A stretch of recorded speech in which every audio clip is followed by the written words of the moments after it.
આપનો પરિચયથી મારું નામ મહેતા જયદીપ છે। હું અંબાજીની કેતન મંદિરની અંદર પૂજારી તરીકેની ફરજ બજાવું છું। આજે પહેલું નોરતું છે, મંદિરમાં ભક્તોનો કેવો ઘસારો છે, કઈ પ્રકારની વ્યવસ્થાઓ કરવામાં આવી? મંદિરની અંદર આજે સવારે 5:30 વાગ્યાથી અવિરત ઘસારો તમને જોવા મળી રહ્યો છે અને ભક્તો કંઈક મોટી આશા લઈને જેની આશાઓ પૂર્ણ થઈ છે એ મંદિરની અંદર ખૂબ મોટી માત્રાની અંદર ભગવાનની અંદર માતાજીના દર્શન કરવા માટે પધારે છે। એ પ્રકારે વ્યવસ્થાઓ મંદિરમાં કરવામાં આવી છે, શું મહત્વ છે ચૈત્ર નવરાત્રિ? જો શાસ્ત્રોની અંદર 4 નવરાત્રિઓ બતાવેલી છે, એમાં દક્ષિણની અંદર ચૈત્ર નવરાત્રિનું વધારે મહત્વ છે। આપણા ગુજરાતની અંદર ચૈત્ર નવરાત્રિ અને શારદીય નવરાત્રિનું મહત્વ છે।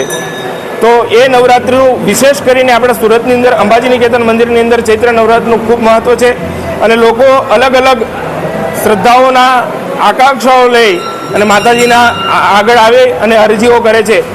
માતાજી બધાની અરજીઓ સ્વીકારી અને પૂર્ણ કરે છે।